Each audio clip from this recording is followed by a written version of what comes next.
ఎవరైతే ఈ ఫస్ట్ కాంటాక్ట్కి సిద్ధంగా ఉన్నారు, అసెన్షన్కి సిద్ధం అవుతున్నారు అన్న వారందరికీ కూడా కుండలిని యాక్టివేట్ చేసే ఎనర్జీస్.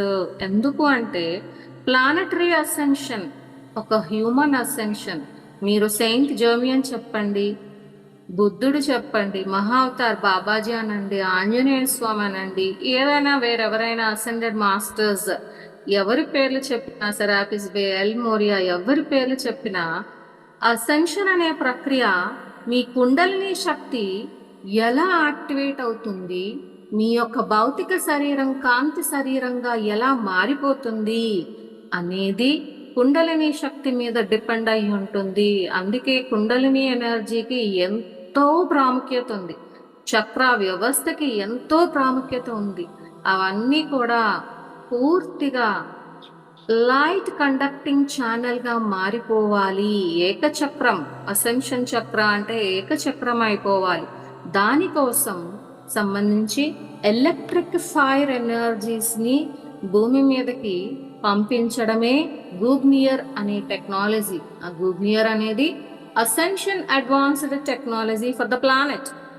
ఇప్పుడు లైట్ ఫోర్సెస్ అందరూ కూడా ఆ ఎనర్జీస్ ని భూమి మీదకి పంపిస్తున్నారు. అందుకే అసెన్షన్ కోసం మాత్రమే ఫోకస్ చేసే సమయం ఇది.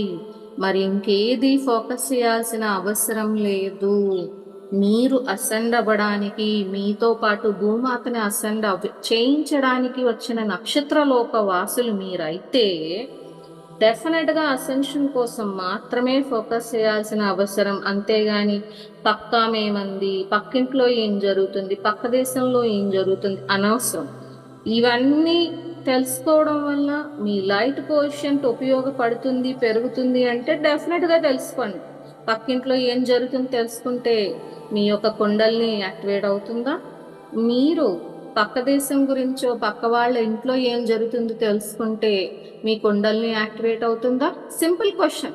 ఎవ్రీ టైమ్ శ్రీలక్ష్మి దుగ్గరాలో ఇంకో మాస్టర్, ఇంకొకళ్ళు ఎవరో వచ్చి అలా మీకు గుర్తు చేయాల్సిన అవసరాలు ఏం లేవు. మీరేం చేస్తే మీకు లైట్ కోషెంట్ పెరుగుతుంది, మీరు యాంకర్ చేస్తే లైట్ పెరుగుతుంది, అదొక్కటే ఆలోచించండి. ఎస్, నేను ఇప్పుడు ఇది చేస్తున్నాను, దీనివల్ల నా లైట్ కోషెంట్ ఎంత పెరుగుతుంది, అంతే.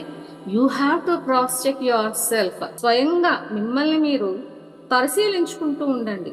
స్వీయ పరిశీలన అనేది చాలా ముఖ్యం ఈ టైంలో.